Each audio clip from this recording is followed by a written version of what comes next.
Praise the Lord. ദൈവം നമ്മെ അനുഗ്രഹിക്കട്ടെ. Praise the Lord. May the Lord bless us. കഴിഞ്ഞ ദിവസങ്ങളായി നാം ദൈവവചനം കേട്ടുകൊണ്ടിരിക്കുന്നു, പഠിച്ചുകൊണ്ടിരിക്കുന്നു. എത്രത്തോളം എന്ന് ഞാൻ മനസ്സിലാക്കിയത് എത്രത്തോളം നിങ്ങൾക്ക് പകർന്നു തരാൻ കഴിഞ്ഞു എന്ന് എനിക്ക് അറിയില്ല. We have been learning and hearing from the word of God for the past few days, but I am not sure how much I was able to share with you.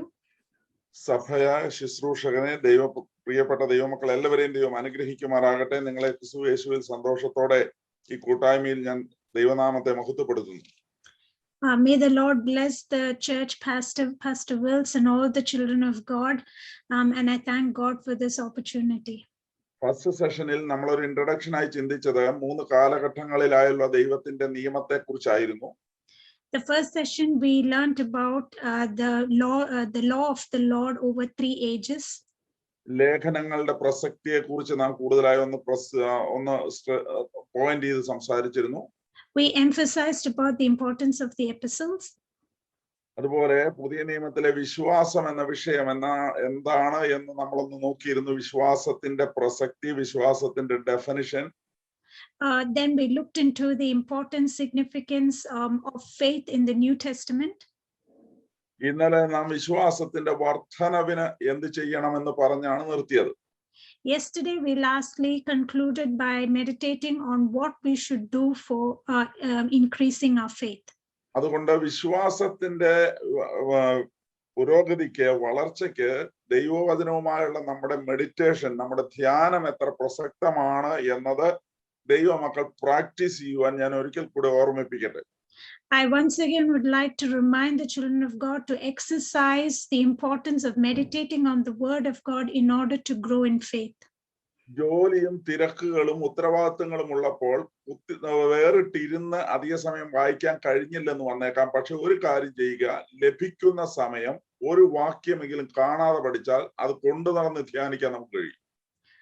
You might not be able to spend a lot of time meditating on the word of God in the midst of your busyness, but I encourage and exhort you to memorize at least 1 verse a day when you find the time, and then you can meditate upon that word. ഭക്തന്മാർ പറഞ്ഞ വാക്കുകൾ നമുക്കറിയാമല്ലോ. നമ്മുടെ ഹൃദയത്തിൽ അത് സംഗ്രഹിച്ചാൽ പാപം ചെയ്യാൻ അവസരം ഉണ്ടാകുമ്പോൾ അത് നമ്മോട് സംസാരിക്കുകയും നമ്മെ ശാസിക്കുകയും ചെയ്യും. We have heard the forefathers say that if you hide the word of God in our hearts, when we have an opportunity to sin, this word that is hidden in our heart will reprimand us. ഒരു കഷ്ടപ്പാട്, ഒരു ഞെരുക്കം, ഒരു വേദന ഒരു ദൈവപൈതൽ അനുഭവിക്കുമ്പോൾ അകത്തുനിന്ന് ദൈവവചനം ആശ്വസിപ്പിക്കണമെങ്കിൽ അതിന് യോഗ്യമായ വചനം അകത്തുണ്ടാവണം. When we are in distress and trouble, if the word of God must comfort us, then we must hide the words of comfort in our heart. അല്ലാതെ ആ വചനം അന്നേരം ബൈബിളിനകത്തുനിന്ന് കയറി വന്ന് നമ്മുടെ മുമ്പിൽ display ആകുകയൊന്നുമില്ല. The word of God will not jump out of the Bible before us at that time of distress. അതുകൊണ്ട് പാപം ചെയ്യാതിരിക്കേണ്ടതിന് ദൈവത്തിന്റെ വചനത്തെ ഹൃദയത്തിൽ സംഗ്രഹിക്കണം. And therefore we must hide the word of God in our hearts so that we may not sin. പ്രായോഗികമായി ചെയ്യാതെ നമുക്ക് വിശ്വാസത്തിൽ വളരാനോ പാപത്തെ ജയിക്കാനോ പറ്റില്ല. Unless we bring this into practice, we cannot grow in faith or overcome sin. നമുക്ക് പലപ്പോഴും ദൈവാത്മാവ് display തരുന്നതിനോടാണ് കൂടുതൽ താല്പര്യം. ദൈവാത്മാവ് ഹൃദയത്തിൽ ഡിസ്പ്ലേ തരട്ടെ, അതിനകത്ത് തന്നെ വചനം ശേഖരിക്കട്ടെ. We always prefer the Holy Spirit to display things to us, but we must give more importance that the Holy Spirit speak to us in our hearts. അതുകൊണ്ട് ഒരു ദിവസം അല്ലെങ്കിൽ ഒരാഴ്ചയിൽ ഒരു വാക്യം കാണാതെ പഠിച്ചാൽ ഒരു വർഷം 52 വാക്യം കാണാതെ പഠിക്കാം. If we meditate 1 verse a week, if we memorize 1 verse a week, we can memorize 52 verses in a week. പ്രാക്ടിക്കലായി എന്തെങ്കിലും ചെയ്യാതെ നമ്മൾ കുറെ തിയറി പറഞ്ഞുകൊണ്ട് വലിയ കാര്യമൊന്നും നടത്താൻ. If we do not practice what we hear, there is no point in speaking a lot of theory. അതുകൊണ്ട് അല്പത്തിൽ വിശ്വസ്തരായിരിക്കുക, ദൈവം അധികത്തിന് വിചാരകരാകും. Therefore be faithful in little and the Lord will make you master over many. Okay, വിശ്വാസത്തിൽ നമ്മളുടെ സ്ഥിരത എന്നതിന് ഒരു പ്രധാന കാര്യമുള്ളത് Bible വിശ്വാസം എന്ന് പറയുന്നത് കുറെ തത്വശാസ്ത്രങ്ങൾ നമ്മൾ മനസ്സിലാക്കുക എന്നുള്ള അർത്ഥത്തിലല്ല. In order to grow in faith, when we meditate on the word of God, it does not mean that we must learn a lot of theology. Bible എന്ത് വിശ്വസിക്കുന്നു എന്നല്ല പറയുന്നത്, ആരെ വിശ്വസിക്കുന്നു എന്നാണ് പറയുന്നത്. The Bible does not speak on what we should have faith in, but on whom we should have faith in. അതുകൊണ്ട് നാം ആരെ വിശ്വസിക്കുന്നു എന്ന് പറയുമ്പോൾ അതിന്റെ അർത്ഥം നമുക്ക് കുറെ സിസ്റ്റമാറ്റിക് തിയറികൾ അല്ലുള്ളത്, നമുക്കൊരു വ്യക്തിയാണുള്ളത് വിശ്വസിക്കാൻ. So when we speak about faith, it is not a lot of systematic theories that we believe in, but in a person that we have faith in. കർത്താവ് പറഞ്ഞു, എന്നെ വിശ്വസിക്കുന്നവൻ എന്റെ വചനത്തെ വിശ്വസിക്കും. The Lord said that he who believes in me will believe my word. നാം ദൈവവചനത്തെ വിശ്വസിക്കുന്നത് നാം യേശുവിനെ വിശ്വസിക്കുന്നുണ്ടാണ്. We believe in the word of God because we believe in Jesus. യേശുവിനെ വിശ്വസിക്കാൻ കൊള്ളാം, അതുകൊണ്ടാണ് ബൈബിൾ വിശ്വസിക്കുന്നത്. Jesus is worthy of our faith, and that is why we believe in his word. അതുകൊണ്ട് നമുക്ക് എന്തറിയാമെന്നുള്ളതല്ല പ്രധാനം, ഞാൻ ആരെ വിശ്വസിക്കുന്നു എന്ന് ഞാൻ അറിയുന്നു എന്നതാണ് പ്രാധാന്യം. It is not what we believe in, but whom we believe in that is of importance. ആരെ വിശ്വസിക്കുന്നു എന്ന് ഉറപ്പുള്ളവനെ എന്ത് വിശ്വസിക്കുന്നു എന്ന് ഉറപ്പായി വരും. If we are assured on whom we believe, then we will have assurance in what we believe. അതുകൊണ്ട് പുതിയ നിയമം എന്നത് കുറെ തത്വങ്ങളുടെ സംഹിതയല്ല, ഒരു വ്യക്തിയിലെ വിശ്വാസമാണ്. So the New Testament is not about a list of things that we believe in, but about in whom we believe. അതുകൊണ്ട് ഞാൻ പറഞ്ഞത്, ഇല്ലിറ്ററേറ്റ് ആയിരുന്നാൽ പോലും ഒരാൾക്ക് യേശുവിനെ വിശ്വസിക്കാൻ കഴിയുന്ന വിധത്തിൽ സിമ്പിൾ ആക്കി വെച്ചിരിക്കുന്നു. അതുകൊണ്ടാണ്. And that is why I said, even if a person is uneducated, he is able to believe in Jesus. That's how things have been simplified for him. Okay, വിശ്വാസത്തിന് ബൈബിൾ റിക്വയർ ചെയ്യുന്നത് ഒരു പ്രവൃത്തിയുടെ മണ്ഡലം കൂടെ. The Bible also requires a realm of works alongside faith. യാക്കോബിന്റെ ലേഖനമൊക്കെ വായിച്ചാൽ നമുക്കറിയാം, വിശ്വാസം എന്ന് കേവലം പറഞ്ഞുകൊണ്ടിരുന്നാൽ പോരാ, അത് പ്രവൃത്തിയിൽ വെളിപ്പെടണമെന്ന് യാക്കോബ് ആവശ്യപ്പെടുന്നു. In the epistle of James, we read that it is not enough to have just faith, but it must be accompanied by works. ബൈബിളിൽ പുതിയ നിയമത്തിൽ ആദ്യമായി എഴുതപ്പെട്ട ആ ലേഖനം തന്നെ ആവശ്യപ്പെടുന്നത് വിശ്വസിച്ചാൽ മാത്രം പോരാ, അത് പുറത്ത് കാണണം. The epistle in the Bible states that it is not enough that we have faith, but it must be revealed along with works. Rahab വിശ്വസിച്ചു ഇസ്രായേൽ വരും, ഇവിടെ ഈ സ്ഥലം അവർ വീണ്ടെടുത്ത് ദൈവം അവർക്ക് കൊടുത്തതാണെന്ന്. പക്ഷെ അവർ കേവല വിശ്വാസമായിരുന്നില്ല, അവർ അതിനു വേണ്ടിയുള്ള പ്രവൃത്തി ചെയ്യാൻ തയ്യാറായിരുന്നു. Rahab knew that Israelites would attack the land and occupy the land, but she did not just sit there with that faith. She started to work based on that faith. മഴ പെയ്യും എന്ന് വിശ്വസിച്ചവൻ അവിടെ തന്നെ ഒരു പെട്ടകം പണിയുവാൻ പ്രവൃത്തി തുടങ്ങിയതാണ് വിശ്വാസത്തിന്റെ ധൈര്യം പുറത്തു കാണിക്കുന്നത്. Noah, we know that he knew that it would rain, but he accompanied his faith along by the work of building the ark. വരൾച്ച സമയത്ത് നമ്മളെല്ലാരും കൂടെ നിന്നിട്ട് മഴയ്ക്ക് വേണ്ടി പ്രാർത്ഥിക്കാന്ന് വിചാരിക്കുക. Let's imagine that we are praying for rain in the midst of a drought. മഴ തരുമെന്ന് ദൈവം പറഞ്ഞു എന്നും വിചാരിക്കുക. And let's say that the Lord has promised that he will give us rain. എന്നാൽ പ്രാർത്ഥനയ്ക്ക് വന്നവൻ ഒരു കൊട കൂടെ കരുതിയിട്ടുണ്ടെങ്കിൽ അവന്റെ വിശ്വാസത്തിന്റെ പ്രവൃത്തിയെ നമുക്ക് കാണാൻ പറ്റും. But if the man who has come for prayer brings along an umbrella, then we see that his faith is accompanied by work. മഴ പെയ്യുമെന്ന് അവന് ഉറപ്പുണ്ട്, അതുകൊണ്ട് അവന്റെ കൊട അവനെ ധൈര്യപ്പെടുത്തുന്നതുണ്ട്. വിശ്വാസം എനിക്ക് ധൈര്യമായി പ്രവൃത്തിയിൽ കാണിക്കാം. So he's come along with the umbrella because he deeply believes that it is going to rain, and so the umbrella is like a sign of courage for his faith. കാണാത്ത കാര്യങ്ങളുടെ നിശ്ചയമായ നിത്യത സംബന്ധിച്ച് ഉറപ്പുണ്ടെങ്കിൽ ഭൂമിയിലെ ജീവിതത്തിൽ അവന്റെ പ്രവൃത്തി കൊണ്ട് തെളിയിക്കണം. If we believe that there is an eternity which we cannot see and we believe in it, then we will live in this world with works that reflect our faith. ഭൗതികതയ്ക്ക് വേണ്ടി വാനോ വല്ലാതെ അങ്ങോട്ട് പിടിച്ചു വെക്കുകയും ആത്മീയത പുലമ്പുകയും ചെയ്യുന്നത് വിശ്വാസമല്ല. Faith is not something that concentrates on the worldly matters and ignores the spiritual side. നിത്യതയെ കുറിച്ച് വല്ലാതെ പറയും, പക്ഷെ ഇവിടുന്ന് പോകാനുള്ള താല്പര്യം ഒട്ടില്ലതാണ്. We speak a lot about eternity, but we don't have the desire to leave this world either. അത് എന്ന് പറഞ്ഞാൽ നമുക്ക് നമ്മുടേതായ വിശ്വാസവും നമ്മുടെ റിയാക്ഷനും തമ്മിൽ ചേരാത്ത വിധത്തിൽ ലഡുവിന് സാമ്പാർ കോമ്പിനേഷൻ എന്ന് പറഞ്ഞ പോലെ ആയി. Our faith often does not reflect in our works. It's like a combination of laddu and sambar. കാരണം നമ്മുടെ ജീവിതത്തിൽ നാം നിത്യതയെയും കർത്താവിനെ ഉയർത്തി കാണിക്കുന്നു പറയുന്നു. In our life, we always lift up the Lord Jesus and eternity. എന്നാലും പാപത്തോടുള്ള വിഷയത്തിൽ നമുക്ക് വലിയ ബുദ്ധിമുട്ടൊന്നും തോന്നുന്നില്ല. But we are not often uncomfortable or we do not resist sin. കഴിഞ്ഞ വർഷങ്ങളായിട്ട് എനിക്ക് ഡയബറ്റിക് ഉണ്ട്. പക്ഷെ മധുരം കാണുമ്പോൾ ഇഷ്ടമുണ്ടെങ്കിലും ഒരു ശകല അകലം ഞാൻ അങ്ങ് പാലിച്ചു. Since the last few years, I'm diabetic, and though I like sweets, I keep myself away from sweet delicacies. കാരണം ഡയബറ്റിക്കിനോടുള്ള പേടി കൊണ്ട് മധുരത്തോട് അകന്നു നിൽക്കണമെന്നുള്ള ബോധ്യം എന്റെ മനസ്സിനെ ഞാൻ ഉറപ്പിച്ചു കഴിഞ്ഞു. Because I have already established it in my heart, due to the fear of diabetes, I'll keep away from sweets. നിത്യതയെ കുറിച്ചുള്ള ബോധം വന്നിട്ടും പാപത്തോട് അകന്നു നിൽക്കാൻ എന്താ തയ്യാറല്ലാത്ത? Even though you know about eternity, why do you not keep yourself away from sin? Diabetic എനിക്ക് ഉറപ്പാണ്. എനിക്കറിയാം അതിന് തിന്നാൻ കൊടുത്താൽ അത് എന്നെ കൊന്നേ അടങ്ങും. I know about diabetes that if I give way to it, it will kill me.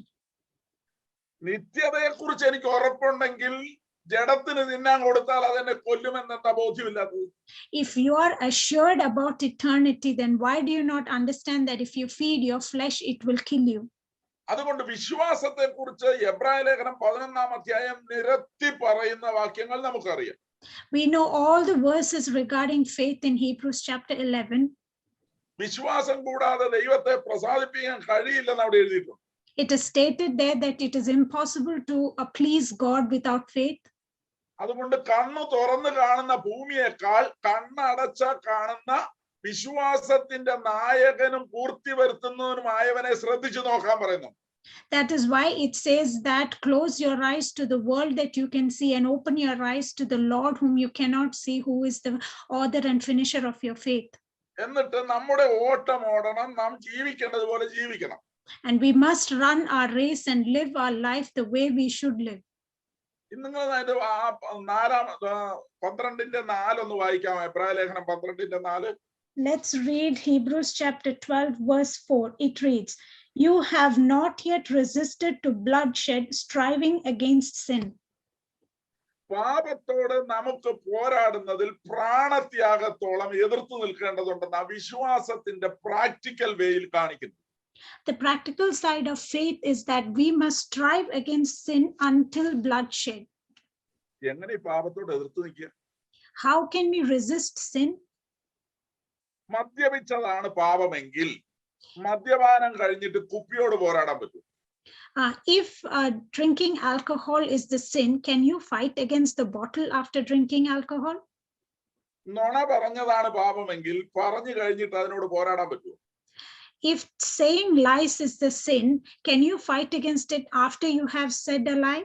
Okay, ഞാൻ കുറച്ചുകൂടെ കടന്നു ചോദിക്കട്ടെ. മദ്യപിക്കുന്നതും നുണ പറയുന്നതും തല്ലുകൂടുന്നതും കൊല്ലുന്നതും പാപമാണെന്ന് ബൈബിളിൽ എഴുതിയിട്ടുണ്ടോ?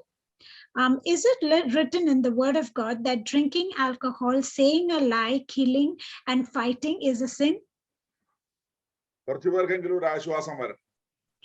Let a few of you be comforted. എവിടെയെങ്കിലും ബൈബിളിൽ കാണാനുണ്ടോ ഇങ്ങനെയുള്ള കാര്യങ്ങൾ പാപമാണ് എന്ന് ബൈബിളിൽ എഴുതിയായിട്ട് ഒറ്റ വാക്യം ഞാൻ കണ്ടില്ല. Have you ever seen a verse that says this? I have not seen one. പണ്ടാരോ പറഞ്ഞ പോലെ കള്ളു കുടിക്കരുതെന്ന് പ്രസംഗിച്ചപ്പോഴല്ലേ എന്റെ കൊട എവിടെയാ വെച്ച് മറന്നെന്ന് ഞാൻ ഓർത്തത്. In the past, we have heard that when someone was preaching about do not drink alcohol, then he remembered, where is my umbrella?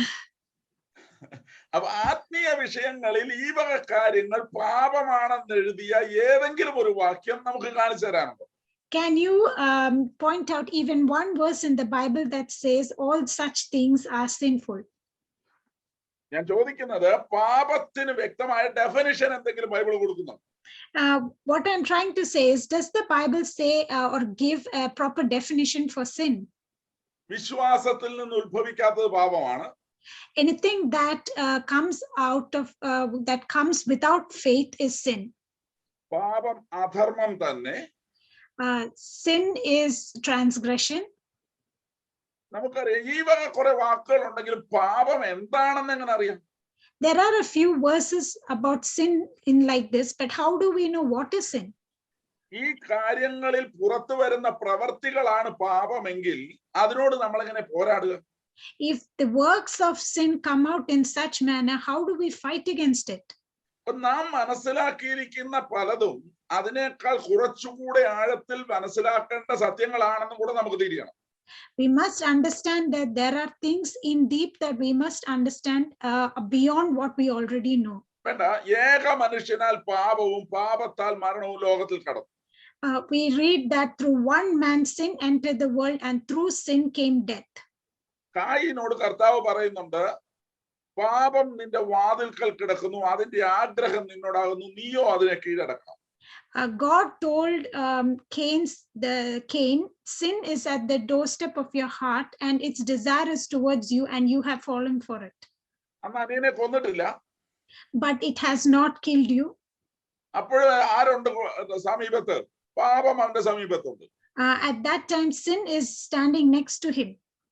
അപ്പം ചെയ്യാത്ത സമയത്തും ഈ പുള്ളി ഉണ്ടായിരുന്നു. Even though he had not sinned yet, sin was next to him.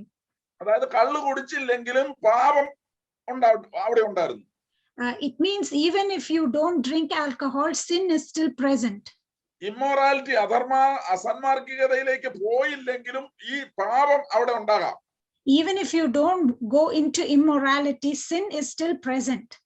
ഏത് പ്രവൃത്തി ചെയ്താലും ഇല്ലെങ്കിലും പാപം അവിടെ ഉണ്ട് എന്ന് ബൈബിൾ പഠിപ്പിക്കുന്നു. The Bible therefore teaches us that whether you act in sin or not, sin is always present. എന്ന് പറഞ്ഞാൽ ഈ ആക്ഷൻസ് നാം ചെയ്യുന്ന ഈ പ്രവൃത്തികളല്ല പാപം എന്ന് നാം തിരിച്ചറിയണം. Therefore we must understand that the act that we do is not the sin. ഞാൻ പറഞ്ഞ മുഴുവൻ ശ്രദ്ധിക്കണം. ഇടയ്ക്കാരെങ്കിലും മിസ് ചെയ്ത് പോകുന്നുണ്ടെങ്കിൽ അർത്ഥസത്യം നുണയേക്കാൾ ഭീകരമാവും. You must listen carefully to me because half knowledge is worse. ഒരു കോഴ്സുള്ള ആന്റിബയോട്ടിക് എടുക്കുന്ന പോലെ അത് പകുതിയാകുമ്പോൾ നിർത്തിയേക്കരുത്. ഒരു കാര്യം മുഴുവൻ കേട്ടിട്ട് അതിനെക്കുറിച്ച് എന്തെങ്കിലും evaluate ചെയ്യാവും. It's like taking a course of antibiotics. We must not stop in the middle. You must listen to all that I have to say. പാപത്തെ കുറിച്ച് ബൈബിൾ എന്തു പറയുന്നു എന്ന് നമുക്ക് മനസ്സിലാകേണ്ടതുണ്ട്. We must understand what the Bible says about sin. ഏതായാലും ഒരു കാര്യം സത്യമാണ്, ഇതിനോട് പോരാടാൻ കഴിയുന്ന ഏതോ ഒരു സ്റ്റേജിലാണ് ഇതുള്ളത്. But we must understand one thing, that it is in a state where we are able to fight against it. പാപത്തോട് പോരാടുന്നതിൽ മരണം വരെ ജീവൻ പോയാലും വേണ്ടില്ല എന്ന വിധത്തിൽ പോരാടാൻ പറ്റും. So the Bible states that we are able to fight against sin until our last breath. പുതിയ നിയമ ഉപദേശങ്ങൾ എന്നല്ല, ബൈബിളിലെ മൊത്തം ഉപദേശവും ഒരു ബാലികേറാമലയൊന്നുമല്ല, പ്രാക്ടിക്കൽ ആണ് നമ്മളെ കൊണ്ട് സാധിക്കുന്ന കാര്യം. Every teaching in the Bible is practical and doable by each one of us. അതുകൊണ്ട് തന്നെ നമുക്ക് ഈ കാര്യങ്ങളിൽ ദൈവം എന്താണ് പ്രാക്ടിക്കലായിട്ട് ഉദ്ദേശിക്കുന്നത് നമുക്ക് തിരിച്ചറിയണം. And therefore today we must understand what does God intend for us in our practical life. നിങ്ങൾക്കറിയാമല്ലോ, മനുഷ്യൻ പാപം ചെയ്തപ്പോൾ അവന് കിട്ടിയ ഒരു കഴിവ്. When man sinned, he received a special ability. നമുക്കറിയാലോ, സാത്താൻ അടുത്ത് വന്ന ദൈവം മനുഷ്യനോട് പറയുന്നുണ്ട്, നീ ദൈവത്തെ പോലെ ആകും ഇത് കഴിച്ചാൽ. We know that Satan came to man and said, if you eat this fruit, you will become like God. ഇത് കഴിച്ചു കഴിഞ്ഞപ്പോൾ ഇവന് കിട്ടിയ ക്വാളിറ്റി എന്താണെന്ന് അറിയാമോ? And do you know what's the quality he received after he ate the fruit? നന്മ തിന്മകളെ തിരിച്ചറിയാനുള്ള കഴിവ് അവനുണ്ടായി. He received the ability to discern between good and evil. എന്ന് പറഞ്ഞാൽ നന്മയും തിന്മയും തിരിച്ചറിയാനുള്ള കഴിവ് ദൈവത്തെ അനുസരിച്ച് കിട്ടിയതല്ല, പിശാചിനെ അനുസരിച്ച് കിട്ടിയതാണ്. Therefore, the ability to discern between good and evil, man received not by obeying God, but by obeying the devil. അതുകൊണ്ടാണ് സകല മതങ്ങളിലും ചില കൾട്ടുകളിൽ വരെ നന്മ ചെയ്യാനും തിന്മ ഉപേക്ഷിക്കാനും പഠിപ്പിക്കുന്നത്. That is why in all religion and even in some cults, they teach that we must do more good and resist evil. എന്ന് പറഞ്ഞാൽ നന്മ ചെയ്യണം തിന്മ ചെയ്യരുത് എന്ന ഉപദേശം ദൈവത്തിൽ നിന്ന് ഇവന് കിട്ടിയതല്ല, പിശാചിൽ നിന്ന് ഇവന് കിട്ടിയതാണ്. So the teaching that you must do good and not evil is something that man received not from God but from the devil. ശ്രദ്ധിക്കണേ, മനുഷ്യൻ തിന്മ ചെയ്യരുതെന്നോ ചെയ്യണമെന്നോ നന്മ ചെയ്യരുതെന്നോ അല്ല ഞാൻ ഉദ്ദേശിക്കുന്നത്. You must listen carefully. I'm not saying that you must do evil and not do good. എന്ന് പറഞ്ഞാൽ നന്മ ചെയ്ത് ജീവിക്കാനുള്ള ആവശ്യത്തിനല്ല ദൈവമക്കളെ ദൈവം നിർത്തിയിരിക്കുന്നതും. God has not kept the children of God to live by doing good. നമ്മൾ നന്മ ചെയ്യാൻ വേണ്ടി മാത്രം ഇങ്ങോട്ടും വേർതിരിക്കപ്പെട്ടവരല്ല. And we are not being separated by God to do only good works. ദൈവം നമ്മെ വിളിച്ചിരിക്കുന്നത് നന്മ ചെയ്യണം, തിന്മ ഒഴിവാക്കണമെന്നല്ല, ദൈവഹിതം ഇന്നതെന്ന് തിരിച്ചറിഞ്ഞ് ചെയ്യണമെന്ന. God did not separate us to do only good works and not do bad works, but he called us out so that we understand what is the will of God and do that will. Bernard Shaw പറഞ്ഞതുപോലെ പട്ടി ചത്തതാണെങ്കിലും പല്ല് നല്ലതാ. ഒരുപാട് നല്ലത് ലോകത്തിലുണ്ട്. Like once someone has said that even though the dog is dead, his teeth are good. There are a lot of people who do good works. സീരിയലിനകത്ത് നല്ലതുണ്ട്, സിനിമയ്ക്കകത്ത് നല്ലതുണ്ട്, നിരീശ്വരവാദിയിലും നല്ലതുണ്ട്. There are good things that we can learn from a cinema or a serial show. എന്ന് പറഞ്ഞാൽ നന്മ മാത്രം പെറുക്കാനാണെങ്കിൽ ലോകത്തിലെ ഏത് ചപ്പിനകത്ത് ചവറിനകത്ത് നിന്ന് നന്മ പെറുക്കാൻ കാണും. If you want to pick out good things, you can even take good things out of the trash. പക്ഷെ നമ്മുടെ ലക്ഷ്യം നന്മയല്ല, നമ്മുടെ ലക്ഷ്യം നമ്മുടെ പിതാവിന്റെ ഇഷ്ടം തിരിച്ചറിയുന്ന രൂപാന്തരമാണ്. Our goal is not to do good works, but to realize what is the will of God and to do it. അതുകൊണ്ട് തന്നെ നന്മതിന്മകളെ കുറിച്ചുള്ള അറിവിന്റെ ആരംഭം ദൈവം ഉണ്ടാക്കിയ വൃക്ഷത്തിൽ നിന്നാണെങ്കിലും പിശാചിനെ അനുസരിച്ചിട്ട് കിട്ടിയതാണ്. And though we understand that man received this ability to discern between good and evil by eating the fruit of the tree that God created, he received it by obeying the devil. അപ്പൊ അവർക്ക് മനസ്സിലായി ഇതെന്താണ് നന്മ, ഇതെന്താണ് മോശം എന്നൊക്കെ തിരിച്ചറിഞ്ഞു തുടങ്ങി. So man began to realize what is good and what is evil. അന്ന് മുതലുള്ള മനുഷ്യന്റെ ശ്രമമാണ് ഞാൻ നല്ലത് ചെയ്ത് നന്നായി ജീവിക്കുമെന്നുള്ള ശ്രമം. And from then man has been striving to do good and to live by doing good. ഇന്നും പെന്തക്കോസ്തുകാരിൽ ചിലർ ഈ നന്മയ്ക്ക് വേണ്ടി വാദിക്കുന്ന അതുകൊണ്ടാണ്. And that is why even some Pentecostal people speak for doing good deeds. ഇവർക്ക് അതിനോട് വലിയ ബന്ധമൊന്നുമില്ല. They might not themselves be doing any good works. കഷണ്ടിക്കാരൻ തലമുടി വളരാനുള്ള മരുന്ന് വിൽക്കുന്ന പോലെ ഉള്ളൂ. ഇവർക്ക് ഒരു താല്പര്യം ഉണ്ടായിട്ടല്ല, ഇവർ വെറുതെ വാദിക്കുക. They might not have any interest in doing good works, like a bald man sells medicine for hair growth. ഹെരോദാവിന്റെ ടൈപ്പ് കുറെ എണ്ണം പെന്തക്കോസ്തിനകത്തും. There are many people of the type of Herod. വിശുദ്ധിയെ കുറിച്ച് പ്രസംഗം കേൾക്കുന്ന ഇഷ്ടമാണ്, പക്ഷെ വിശുദ്ധിയോടെ ജീവിക്കാൻ ഇഷ്ടം. There are people who want to hear messages on sanctification or living a holy life, but they never live a holy life themselves. വീണ്ടും വീണ്ടും ഞാൻ പ്രസംഗം കേൾക്കാമെന്ന് പറയും. They will hear the message over and over again. കുറെ കാലങ്ങളായി ഇത് സഭയ്ക്കകത്ത് വരുന്നവരുടെ പ്രസംഗവും സഭ പാസ്റ്ററുടെ പ്രസംഗത്തിന് ഒരു മാർക്കിട്ട് നല്ലതാന്ന് പറയുകയും ചെയ്യും. And they will always analyze and give mark for the preachers and the pastors who preach on holy life. പക്ഷെ ഇവർക്ക് ഈ വിഷയവുമായിട്ട് യാതൊരു പുലബന്ധവും. But they have no connection whatsoever with this matter. അവർക്ക് അതുമായി യാതൊരു ബന്ധത്തിന് താല്പര്യവുമില്ല. കാരണം അവർക്ക് ഈ വിഷയത്തിന്റെ അവതരണമാണ് ഇഷ്ടം. And they have no desire to live a holy life, but they like to see the presentation of the topic.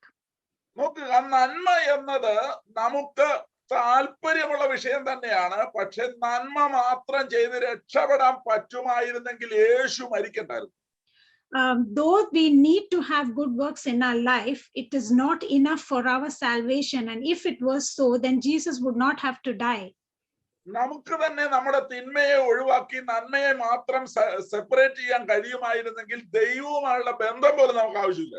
If we were able to separate the evil from our lives and hold on only to what is good, then we don't even need to have a relationship with God.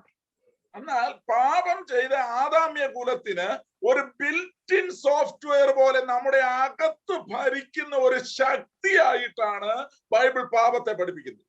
Bible teaches that sin is like a power within man which makes him sin. നമുക്കറിയാലോ, ഒരിക്കൽ കർത്താവ് പറഞ്ഞു, ഇങ്ങനെയാണ് നാം കാണുന്നത്, ഒരു സ്ത്രീയെ മോഹിക്കേണ്ടതിന് അവളെ നോക്കുന്നവൻ പാപം ചെയ്തു കഴിഞ്ഞു. we read in the word of God that if a man looks at a woman with a desire to, or with lust, you have already sinned. അവൻ പ്രവൃത്തിയൊന്നും ചെയ്തില്ല. He never brought it into action. അവൻ ആ വിധത്തിൽ ഒരു തെറ്റും ചെയ്തതായിട്ട് സമൂഹത്തിന് ആർക്കും തോന്നുകയില്ല. And no one in the community will ever feel that he has done anything like that. പക്ഷേ അവന്റെ ഉള്ളിൽ പാപം എന്നത് കർത്തൃത്വം നടത്തുന്നു. But sin has lordship over him. പക്ഷെ ഇത് മനുഷ്യന് മനസ്സിലാകാൻ കുറെ ബുദ്ധിമുട്ടാണ്. But this is very difficult for man to understand. നമുക്കറിയാലോ, പെട്രോൾ പമ്പിൽ നിന്നൊക്കെ പെട്രോൾ അടിച്ചിട്ട് അതിനകത്ത് മായം ഉണ്ടെന്ന് പറഞ്ഞാൽ അവർ അവിടുന്ന് ഒരു ഫിൽറ്റർ പേപ്പർ തരും. അതിട്ട് നോക്കിയാൽ നമുക്കറിയാം ഇതിനകത്ത് മായം, കറപ്ഷൻ ഉണ്ടോ അല്ലെങ്കിൽ അഡൾട്രേഷൻ നടന്നിട്ടുണ്ടോ. In the petrol pump, we know that when we put petrol in a car, if we suspect that the petrol has been adulterated, if we ask them, they'll give us a filter paper by which we can check it. ആ ബോധ്യത്തെ നമുക്ക് ഉറപ്പിക്കാൻ കഴിഞ്ഞ ഒരു കാര്യം സത്യമാണ്, എന്തെങ്കിലും അകത്തുണ്ടെങ്കിൽ വേറൊരു test കൊണ്ട് മാത്രമേ ഇത് തിരിച്ചറിയാൻ പറ്റുള്ളൂ. So how we understand that if the petrol is adulterated or not is by doing a test from outside. ഇതുപോലെ ദൈവം മനുഷ്യന് കൊടുത്ത ഒരു filter paper. And there is a filter paper like this that God has given man. ഇതിനെയാണ് Bible ന്യായപ്രമാണം എന്ന് പറയുന്നത്. And this is what the Bible calls the law. മുകളിൽ വെച്ച് കർത്താവ് പറഞ്ഞു, ഞാൻ അല്ലാതെ ഒരു കർത്താവ് നിനക്കുണ്ടാകരുത്. The Lord has already said, I am the Lord your God and you shall have no other gods but me. താഴെ അതേ സമയം വേറൊരു കർത്താവിനെ അവർ ഉണ്ടാക്കിക്കൊണ്ടിരിക്കുക. And at the bottom of the mountain, the people have already made another God. യാതൊരു വിഗ്രഹം ഉണ്ടാക്കരുതെന്ന് കർത്താവ് എഴുതി. God said, you shall make no idols. താഴെ അതേ സമയം ഒരു കാളക്കുട്ടി ഉണ്ടാക്കിക്കൊണ്ടിരിക്കും. And at the same time, they were making a cow. അന്ന് മുതൽ ഈ എഴുതിയത് ചെയ്യാൻ വേണ്ടി ഇവർ പരമാവധി ശ്രമിച്ചു. And from then, they always tried to follow what was written. ഈ സ്നേക്ക് ആൻഡ് ലാഡർ കളിക്കുന്നത് പോലെ ഇവർ ഒരെണ്ണത്തിലേക്ക് പൊങ്ങി വന്നാൽ അടുത്തത് പൊങ്ങി താഴോട്ടു. It was like playing snake and ladders. If they rise up in one aspect, they fall down in another. 80% ജയിച്ചാലും 81 അവർ ഒന്നിൽ വന്നിരിക്കും. And even if they climb up till 80, at the 81st block, they come all the way down. ഒരുപാട് കാര്യങ്ങൾ നന്നായി ചെയ്യും, അവസാനം ഏതെങ്കിലും ഒന്നിൽ തട്ടി താഴെത്തും. They will do a lot of good deeds, but finally, at some point, they will stumble and fall. അവർ അവസാനം പറഞ്ഞു, ഞങ്ങളെ കൊണ്ട് പറ്റുന്ന പരിപാടിയല്ല ഈ സ്റ്റാൻഡേർഡിൽ എത്തുക എന്നുള്ളത്. And finally, the people said it is not possible by us to reach this standard.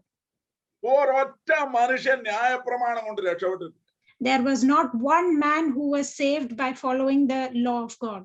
ന്യായപ്രമാണത്താൽ ഒരു ജഡവും നീതീകരിക്കപ്പെട്ടില്ല. And no man was made righteous by following the law. ഒറ്റ ഒരുത്തൻ രക്ഷിക്കപ്പെടുകയെന്ന് അറിഞ്ഞിട്ടും കർത്താവ് പിന്നെ എന്തിനാ ഈ പണി ചെയ്തത്? Why did God give the law if he already knew that no one would be saved by the law? ആരെ കൊണ്ട് ഇത് ചെയ്യാൻ പറ്റുകയെന്ന് കർത്താവിന് അറിയാം. And God knew that no one was going to be able to fulfill the law. ഇതുകൊണ്ട് ഒരുവനും പൂർണ്ണമായി നന്മ ചെയ്ത് എന്റെ നിലവാരത്തിൽ എത്തുകയെന്നും കർത്താവിന് അറിയാം. And God knew that no one would reach my standards by following this law. Bible പറയുന്നത് ഇങ്ങനെയാണ്, ലംഘനം പെരുകേണ്ടതിന് ന്യായപ്രമാണങ്ങളിടയിൽ കടന്നു വന്നു. And the Bible states that so that transgressions may multiply, the law was given. നമുക്കറിയാം, വൺ വേ എന്നൊരു വഴിക്ക് board വെച്ചാലേ അതിന് opposite പോകുന്നവൻ ലംഘിക്കപ്പെടുന്നുള്ളൂ. Only if there is a board that says one way, only then if someone comes the opposite way, he has. Board അവിടെ ഇല്ലെങ്കിൽ അവൻ ലംഘനക്കാരനല്ല. If that board was not there, he is not a transgressor. ന്യായപ്രമാണം ലോകത്തിൽ വരുന്നത് വരെ ലംഘനം കണക്കിട്ടിട്ടില്ല.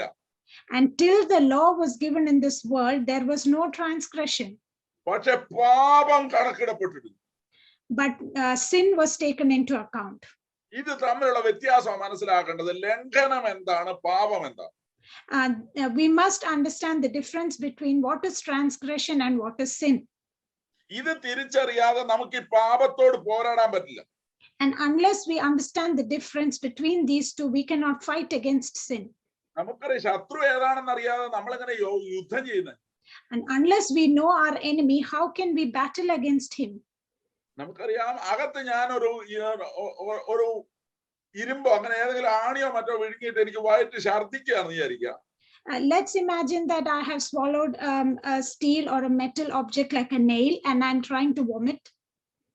എന്റെ വായ പൊത്തി പിടിച്ചുകൊണ്ട് പരിഹാരം ഉണ്ടാവും? If I close my mouth, will there be a solution? തൽക്കാലത്തേക്ക് ഒരു പരിഹാരം കാണിക്കാം. For the time being, I might have a solution. പക്ഷെ ശരിക്കും ക്യൂർ ആകണമെങ്കിൽ അതിന്റെ റൂട്ട് കോസിൽ എത്തി പരിഹാരം ഉണ്ടാകും. But in order to really be healed, I must reach the root cause. രക്ഷിക്കപ്പെട്ട ദൈവമക്കൾ മദ്യപാനം നിർത്തിയത് കൊണ്ടോ പുകവലി നിർത്തിയത് കൊണ്ടോ മാനസാന്തരമാവില്ല. If a child of God stops drinking alcohol or stops smoking, he is not born again. അത് നിരീശ്വരവാദിയെ കൊണ്ടും പറ്റും. That is possible even by an atheist. ദൈവവിശ്വാസം വേണമെന്നോ അല്ലെങ്കിൽ മറ്റ് അന്ധവിശ്വാസികൾക്കോ ജീവിതത്തിന്റെ ചില പാപപ്രവർത്തികൾ വേണ്ടെന്ന് നോക്കാൻ പറ്റും. Even a person who does not believe in God can keep aside certain sinful acts. അതുകൊണ്ട് അവൻ ആത്മീകനാകണമെന്നോ ദൈവം അവനെ സഹായിച്ചെന്നോ പറയേണ്ട കാര്യമില്ല. And therefore we cannot say that he is a spiritual man or God has helped him. Chain smoker ഒരു ദിനേശ് പീഡിയിൽ നിർത്തിയത് കൊണ്ട് അവൻ മാനസാന്തരം വന്നു എന്ന് പറയുന്നത് കുഴപ്പമൊന്നുമില്ല, മാനസാന്തരം തന്നെയാണ്. If a chain smoker stops smoking, we can in a way say that he has had repentance. പക്ഷെ ഓർക്കുക, മാനസാന്തരം എന്ന് പറയുന്നത് ബൈബിൾ ജസ്റ്റ് മാനസാന്തരം എന്നല്ല പറയുന്നത്, ദൈവത്തിങ്കലേക്കുള്ള മാനസാന്തരം എന്നാണ്. But Bible does not call repentance as just repentance, but repenting and turning towards God. എന്ന് പറഞ്ഞാൽ അങ്ങോട്ട് തിരിയുന്നില്ലെങ്കിൽ ഇവനെ കൊണ്ട് കാര്യമൊന്നുമില്ല. It means that if you don't turn towards God, there is no point in this person. ഞാൻ പറഞ്ഞു വന്നത്, യേശുക്രിസ്തു ലോകത്തിൽ വന്നത് പാപം ക്ഷമിക്കാനല്ല, പാപത്തിൽ നിന്ന് ജനത്തെ വിടുവിക്കാനാണ്. Jesus did not come into this world to forgive you of your sins, but to deliver you from sins. അവൻ തന്റെ ജനത്തെ അവരുടെ പാപങ്ങളിൽ നിന്ന് വിടുവിപ്പാൻ ഇരിക്കൊണ്ട് അവൻ യേശു എന്ന പേരിടണം. It stated that you must name him Jesus because he is going to deliver his people from sin. ക്ഷമ എന്നത് നമ്മുടെ ട്രാൻസ്ഗ്രഷൻ ലംഘനത്തിനുണ്ടാകേണ്ട കാര്യമാണ്. വിടുതൽ എന്നത് പാപത്തിന്റെ മുകളിൽ നിന്നുണ്ടാകേണ്ട കാര്യമാണ്. Forgiveness is something that should happen for our transgressions, whereas you must have deliverance from your sins. അതുകൊണ്ട് യേശുവിനെ നാം കാണേണ്ടത് രക്ഷിക്കപ്പെടുവാൻ വേണ്ടി നമ്മുടെ പാപങ്ങൾ ഓരോന്നോരോന്ന് ക്ഷമിക്കുകയല്ല വേണ്ടത്, നമ്മെ പാപത്തിൽ നിന്ന് വിടുവിക്കുകയാണ് വേണ്ടത്. So when you receive Jesus as your savior, it's not to forgive each one of your sins, but to deliver you from sin. ശ്രദ്ധിക്കണേ, പാപം ചെയ്ത ദൈവമക്കൾ പാപക്ഷമ പ്രാപിക്കരുതെന്നൊന്നും അല്ല ഞാൻ പറഞ്ഞത്. കുഞ്ഞുങ്ങളെ പാപം ചെയ്യാതിരിക്കാൻ ഇത് നിങ്ങൾക്ക് എഴുതിയിരിക്കുന്നു. ആരെങ്കിലും പാപം ചെയ്തുവെങ്കിലോ നീതിമാനായ കാര്യസ്ഥൻ ദൈവത്തിന്റെ വലതുഭാഗത്തുണ്ട്, നമുക്ക് അവിടെ നിന്ന് പാപക്ഷമയുണ്ടെന്ന് യോഹന്നാൻ 2-ാം അധ്യായത്തിൽ നമ്മൾ കാണുന്നുണ്ട്. We read in John chapter 2 that First John chapter 2 that if any of you sin, we have a mediator who mediates on our behalf in heaven. It is written. This does not mean that I'm not telling you that you must not seek forgiveness for your sins. എന്നാൽ രക്ഷിക്കപ്പെടാൻ വേണ്ടി നാം ചെയ്തു കൂട്ടിയ എല്ലാ പാപങ്ങളും ഏറ്റുപറഞ്ഞ് ക്ഷമ പാപിക്കേണ്ട കാര്യമില്ല. But in order to be saved, you do not need to confess each one of your sins. രക്ഷിക്കപ്പെടാൻ വേണ്ടി എന്റെ പാപം മുഴുവൻ ഏറ്റു പറയണമായിരുന്നെങ്കിൽ എന്റെ ആയുസ് രക്ഷിക്കപ്പെടാൻ എനിക്ക് പറ്റില്ല. If I had to confess each one of my sins in order to be saved, in my whole life I would never be saved. പാപങ്ങളെ ഏറ്റു പറഞ്ഞിട്ടല്ല ഞാൻ രക്ഷിക്കപ്പെട്ടത്, പാപിയാണെന്ന് ഏറ്റു പറഞ്ഞിട്ടാണ് ഞാൻ രക്ഷിക്കപ്പെട്ടത്. I was not saved by confessing each one of my sins, but by confessing that I am a sinner. അതുകൊണ്ട് നിങ്ങൾ ഓർത്തിരിക്കുക, പാപി എന്ന സ്റ്റേറ്റും പാപം ചെയ്യുന്ന പ്രവൃത്തിയും തമ്മിലുള്ള വ്യത്യാസത്തെ നാം തിരിച്ചറിയണം. So we must understand the difference between being a sinner and doing the works of sin. റോമാലേഖനം നമുക്കൊന്ന് എടുക്കാം, അതിന്റെ 3-ാം അധ്യായം. Let's turn to the book of Romans chapter 3. അതിന്റെ 20-ാമത്തെ വാക്യം. Verse number 20. It reads, therefore by the deeds of the law no flesh will be justified in his sight, for by the law is the knowledge of sin. ഇവിടെ പറയുന്നത് ന്യായപ്രമാണം കൊണ്ട് ദൈവം എന്താ ചെയ്തെന്നറിയാമോ? പാപത്തെ നമുക്ക് അനുഭവിച്ചറിയാനുള്ള ഒരു കഴിവ് തന്നു. God, by the law, gave us an opportunity to understand sin by experience. നിങ്ങൾ റോമാലേഖന 7-ാം അധ്യായം പിന്നീട് വായിക്കേണ്ടതുണ്ട്. അതിന്റെ 5-ാം അധ്യായത്തിന്റെ 12 മുതലുള്ള വാക്യങ്ങൾ ഒന്ന് വായിക്കാമോ? You must read Romans chapter 7 later, but let's read chapter 5, verse 12 now. Therefore, just as through one man sin entered the world, and death through sin, and thus death spread to all men because all sinned. For until the law, sin was in the world, but sin is not imputed when there is no law. Nevertheless, death reigned from Adam to Moses, even over those who had not sinned according to the likeness of the transgression of Adam, who is a type of him who was to come. ഭാഗങ്ങളൊക്കെ പിന്നീട് ശ്രദ്ധിക്കണേ. അവിടെ കാണുന്നത് ന്യായപ്രമാണം ലോകത്തിൽ വരുന്നത് വരെ ലംഘനം കണക്കിട്ടിട്ടില്ല. We read here that until the law, sin was in the world, but it was not imputed. പക്ഷേ ലോകത്തിൽ പാപം ഉണ്ടായിരുന്നു. But sin was in the world. എന്ന് പറഞ്ഞ പാപം എന്ന് പറയുന്നത് ഒരു പ്രവൃത്തിയല്ല, ഒരു കർത്താവാണ്. It means that sin is not an action, but it is like a lord. കർത്താവ് എന്ന് പറഞ്ഞാൽ യേശു എന്ന് മാത്രം മനസ്സിലാക്കരുത്, കർത്തൃത്വമുള്ളവൻ. When I say the word Lord, it is not Jesus. It means a person who is able to execute lordship. റോമാലേഖനം 7-ാം അധ്യായത്തിൽ ഇപ്പോൾ വായിക്കാൻ സമയമുണ്ടോന്ന് എനിക്ക് സംശയമുണ്ട്. എങ്കിലും ഞാനത് പറയട്ടെ. അവിടെ പറയുകയാണ്, ദൈവം ന്യായപ്രമാണം കൊണ്ടുവന്നപ്പോ എന്താ സംഭവിച്ചെന്ന് അറിയാമോ? ഈ ന്യായപ്രമാണം കൊണ്ടുവന്നപ്പോൾ ഞാൻ നന്മ ചെയ്യാൻ വേണ്ടി ശ്രമിച്ചു, പക്ഷേ ഇച്ഛിക്കാത്ത തിന്മ തന്നെ ഞാൻ ചെയ്തുകൊണ്ടിരിക്കുക. So we read in Romans chapter 7 that when God brought the law into the world, though I want to do good, I keep doing the sin which I do not want to do. 7-15 മുതൽ ഒന്ന് വായിക്കാനും കൂടെ ശ്രമിക്കണേ. ഇന്ന് 2-3 വാക്യങ്ങൾ extra വായിക്കുന്നത് മടുപ്പ് തോന്നരുത്, ഒന്ന് ശ്രദ്ധിക്കുക. 7-15 മുതൽ. Let's read from chapter 7 verse 15. For what I am doing, I do not understand. For what I will to do, that I do not practice, but what I hate, that I do. If then I do what I will not to do, I agree with the law that it is good. But now it is no longer I who do it, but sin that dwells in me. For I know that in me, that is in my flesh, nothing good dwells. For to will is present within me, but how to perform that what is good, I do not know.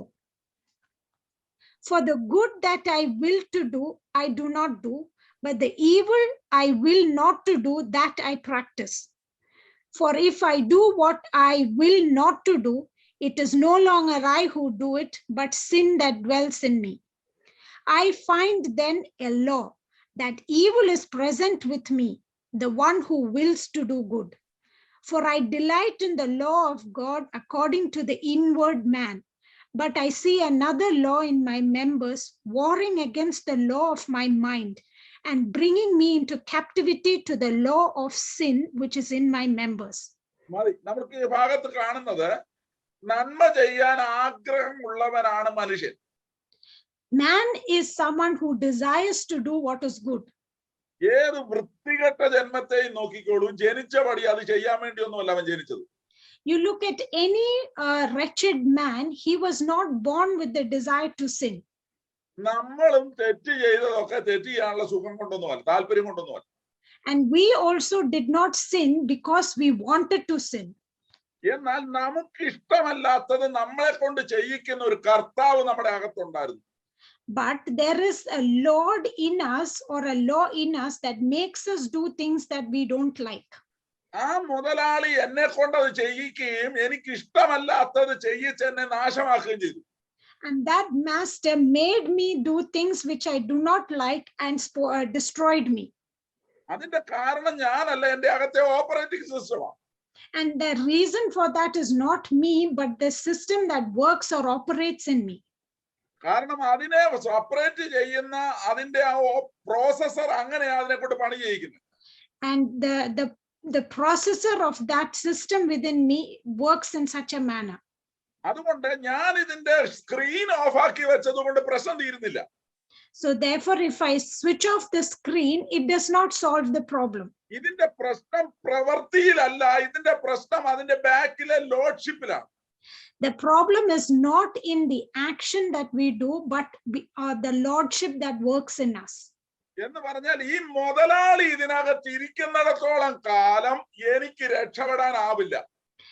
It means as long as this master dwells in me, I cannot be saved. ഒന്നുകിൽ പാപത്തിന് ദാസനായിട്ട് ഞാൻ മരിക്കണം. Either I must die as a slave to sin, അല്ലെങ്കിൽ പാപത്തിന്റെ മേൽ എനിക്ക് ജയമുണ്ടാകാൻ ഒരു പരിഹാരം ഉണ്ടാവും. or I must have a way to overcome or have victory over sin. അതുകൊണ്ട് എന്നെ ആരെങ്കിലും പാപത്തിൽ നിന്ന് വിടുവിച്ചാൽ എനിക്ക് രക്ഷയുണ്ട്. So I have salvation only if someone delivers me from sin. ഇവിടെ വേണ്ടത് മുതലാളിയെ മാറ്റിയെടുക്കണം, വേറെ വഴിയും നടക്കും. There is no way to change the lordship. നിങ്ങൾ യെശയ്യാ പ്രവചനം 26-ാം അധ്യായത്തിന്റെ 13-ാം വാക്യത്തിൽ കാണുന്ന ഒരു ഭാഗം കൂടെ ശ്രദ്ധിച്ചാൽ നല്ലതാ. യെശയ്യാ 26:13. Let's read Isaiah chapter 26 verse 13. It reads, "O Lord our God, other masters besides you have had dominion over us, but by you പേര് കേറി മേഞ്ഞ ഒരു സ്ഥലമാണ് എൻ്റെ ജീവിതം. A lot of masters have had dominion in my life." അതിൽ ഒരു പ്രധാനപ്പെട്ട മുതലാളിയാണ് ഈ പാപം. And one of the main masters is sin. ഈ പാപത്തെ ഒരു പേഴ്സോണിഫിക്കേഷനിൽ കണ്ടാൽ മാത്രമേ അതിനോട് പോരാടാൻ പറ്റൂ. Only if we personify sin, we can fight against it. എന്ന് പറഞ്ഞാൽ പ്രവർത്തിക്കല്ല, അതിന്റെ റൂട്ടിൽ തന്നെ പരിഹാരം ഉണ്ടാകണമെന്ന് എനിക്ക് താല്പര്യമാണ്. And I must have a desire to have a solution at the root and not just at the act. Opposite സെക്സിൽ ഒരാളെ കണ്ട് മോഹിക്കാൻ തയ്യാറായാൽ അല്ലെങ്കിൽ അതിന് താല്പര്യപ്പെട്ടാൽ അവൻ പാപിയാണെന്നാ ബൈബിൾ പറയുന്നത്. If the Bible states that if you have lust towards the opposite sex, you have already sinned. എന്ന് പറഞ്ഞാൽ ഒരു സ്ത്രീയെ നോക്കുന്നവൻ പാപം ചെയ്തു. It means if a man who looks at a woman in a lustful manner has already sinned. ഒരു സ്ത്രീയെ കാണുന്നവൻ പാപിയാണെന്നാണ് പറഞ്ഞത്. Does it say that a man who sees a woman has sinned? അല്ല. No, it doesn't say that. അങ്ങനെയാണെങ്കിൽ ലോകത്തിൽ ഒരു മനുഷ്യൻ രക്ഷപ്പെടാൻ പറ്റും. If so, then no man can be saved in this world.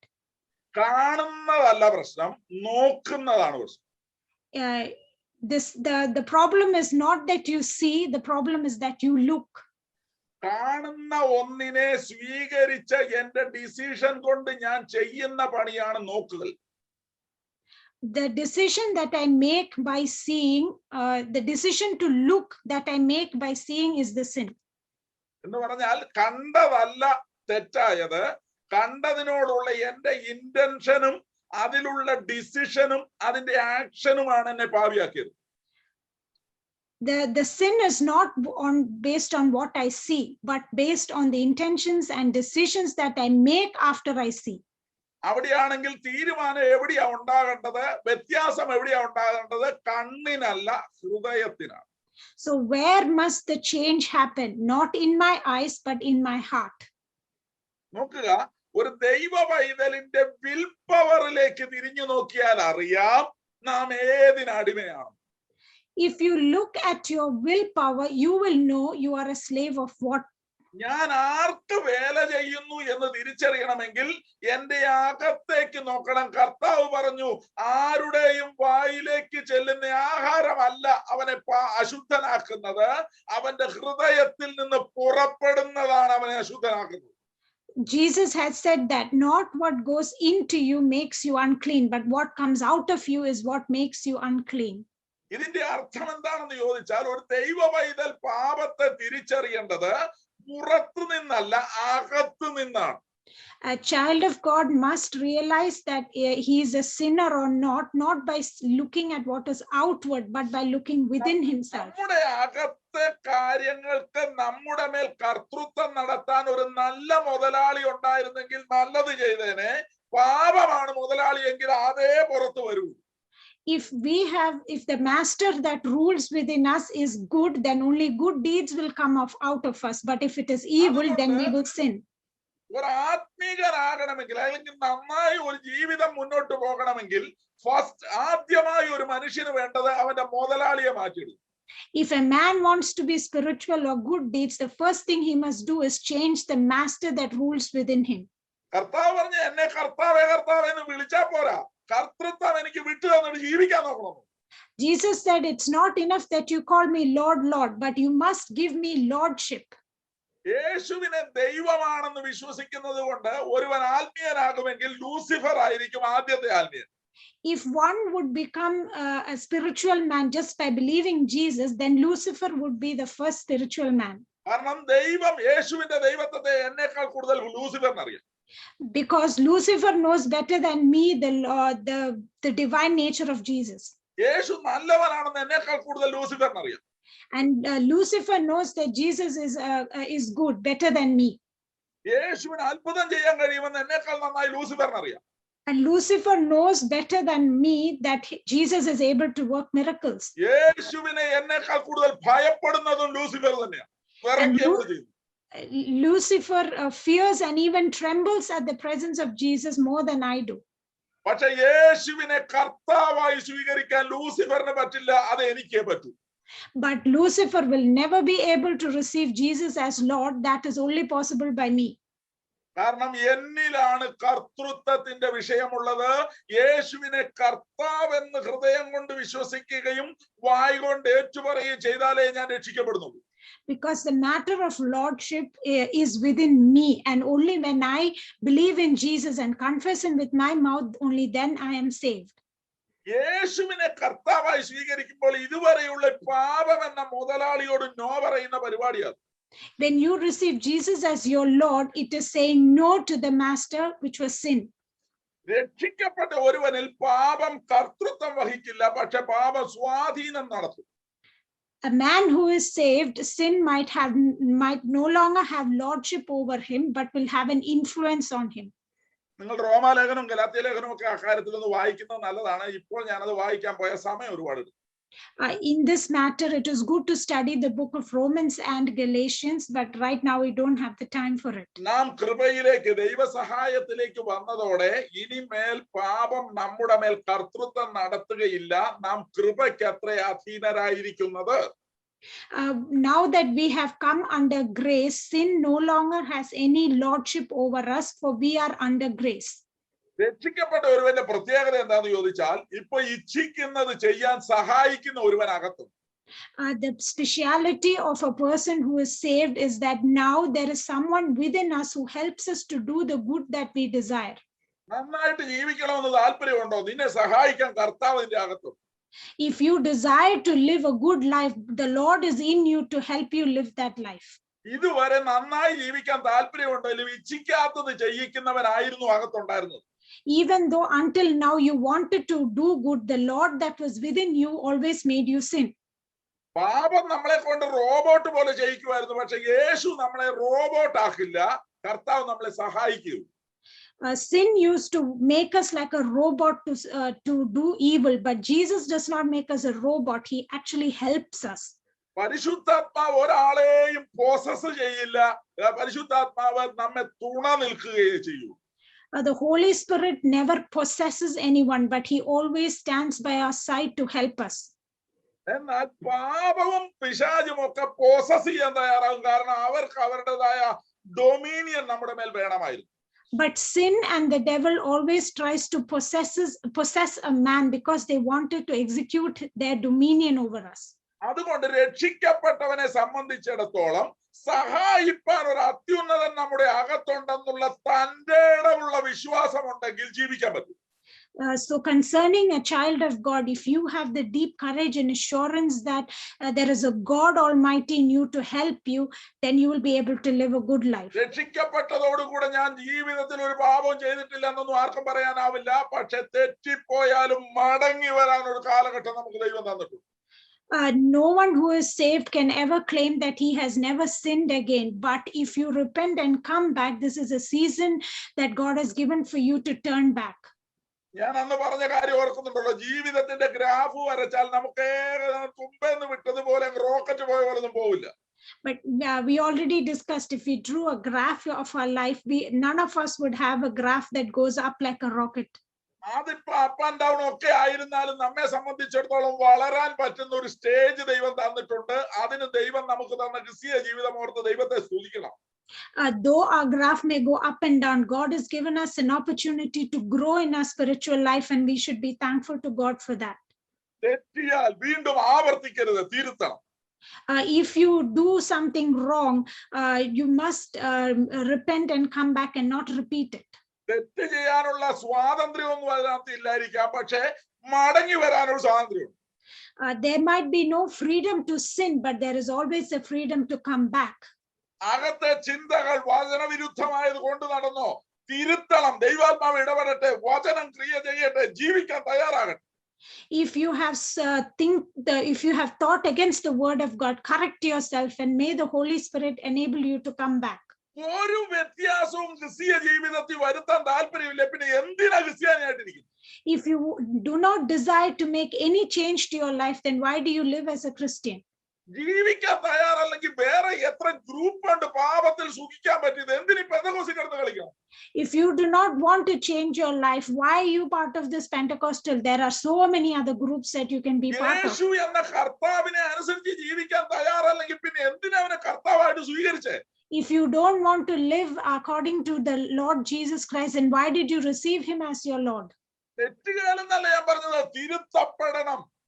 I'm not saying that you will never sin, but you must correct yourself. പാപത്തിൽ ആവർത്തിച്ച് പിന്നെയും വീഴരുത്. You must not repeatedly fall into sin. എപ്പോഴും പോയി വീണിട്ട് വന്ന് കഴുകാൻ മുനിസിപ്പാലിറ്റിയുടെ water pipe അല്ല യേശുവിന്റെ രക്തം.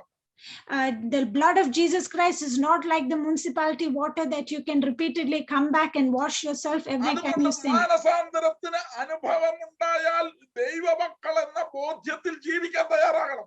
If you have the experience of repentance, you must live as children of God. കാരണം പാപത്തോട് പോരാടുന്നതിൽ പ്രാണത്യാഗത്തോളം എതിർത്തു നിൽക്കും. Because you must first strive against sin till your blood shed. പാപത്തിന്റെ കർത്തൃത്വമേ നമ്മൾ മാറ്റിയെടുത്തിട്ടുള്ളൂ. പാപത്തിന്റെ സ്വാധീനം ഈ ലോകത്തിൽ ഇന്നും തുടരുക. We have only changed the mastership of sin, but the influence of sin still continues in this world. അത് നമ്മൾ എന്ന് അനുവദിച്ചു കൊടുക്കുന്നു അവനകത്ത് കയറും. And when we allow him, the sin will enter us. അതുകൊണ്ട് അകത്തേക്ക് വിളിച്ചു കയറ്റരുത്.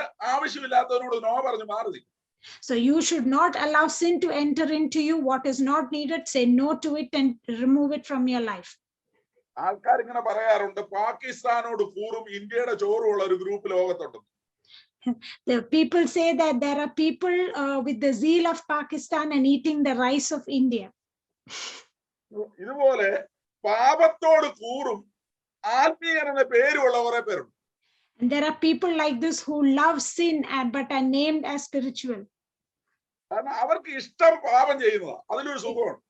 Because they like to do sin and it is comfortable. പക്ഷെ ഇപ്പോഴത്തെ ഈ സുഖം ഉണ്ടെന്നുള്ള ബോധം ഇതുവരെ വന്നിട്ടില്ല. But they have not realized that there is comfort in being a spiritual child of God.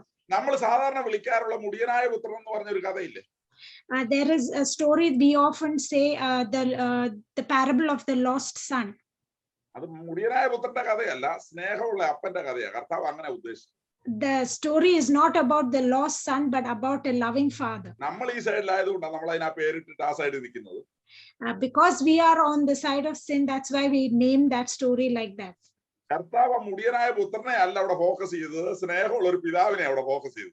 The Lord Jesus did not focus on the lost son, but he was focusing on a loving father. Okay, ആ മനുഷ്യൻ, ആ നഷ്ടപ്പെട്ട പയ്യൻ, ആ തലമുറയെ നമ്മൾ നോക്കിയാൽ അവൻ എന്തിനു വേണ്ടിയാ വീട് വിട്ടു പോയത്? If we study that story, why did that son leave his home? നല്ല ആഹാരം കിട്ടും പുറത്തു പോയാ. He will get good food if he leave home. നല്ല സംഗീതം ഉണ്ട് പുറത്തു പോയാൽ. There is good music if you go out of your house. Fellowship ഉണ്ട് പുറത്തു പോയാൽ. There is good fellowship if you go outside. നല്ലൊരു കമ്പാനിയൻ കിട്ടാൻ അതാ പുറത്താ നല്ല സ്വാതന്ത്ര്യം ഉണ്ട് പുറത്തു പോയാൽ. You will have a good companion if you leave home. സുബോധം വന്നിട്ട് തിരിച്ചു വന്നത്. After he came back to his right mind, he returned home. പാട്ട് നോക്കിയപ്പോ ഇതിനകത്തുണ്ട്, When he looked, there is music in his house. ആഹാരം നോക്കിയപ്പോ ഇതിനകത്തുണ്ട്. When he looked, there is good food in his house. നല്ല കൂട്ടായ്മ നോക്കിയപ്പോ അത് ഇതിനകത്തുണ്ട്. There is good fellowship in his house. നല്ല ആനന്ദം അത് ഇതിനകത്തുണ്ട്. And there is great joy in his house. പോകുന്നതിന് മുമ്പ് ഇതിനകത്തില്ലായിരുന്നോ?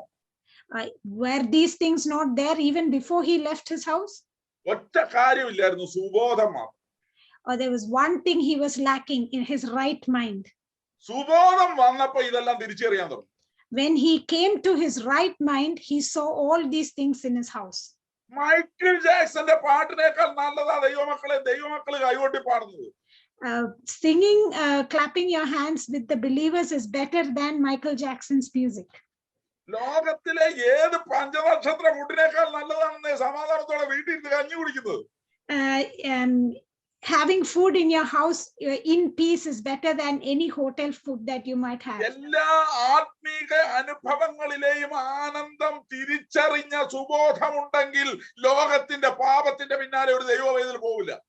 If you have the right mind to discern and understand that there is great comfort and joy in spiritual life, a child of God will never turn to the sins of this world. തിരിച്ചറിയാനുള്ള സുബോധം നമ്മിലുണ്ടായാൽ യേശുവിന്റെ കർത്തൃത്വമാണ് ലോകത്തിലെ ഏറ്റവും വലിയ സ്വാതന്ത്ര്യം. The lordship of Jesus Christ is the greatest freedom. You will realize this if you have the right mind to understand that. അതുകൊണ്ട് ആ ബോധം വരണമെങ്കിൽ യേശുവിന്റെ കർത്തൃത്വം പ്രാക്ടീസ് ചെയ്യാൻ തയ്യാറാവണം. And in order to get that sound mind, you must be willing to practice the lordship of Jesus in your life. ഒരു കമ്പനിയിലും join ചെയ്താൽ ഒറ്റ ദിവസം കൊണ്ട് നല്ലൊരു വർക്കർ ഒന്നും ആവില്ല.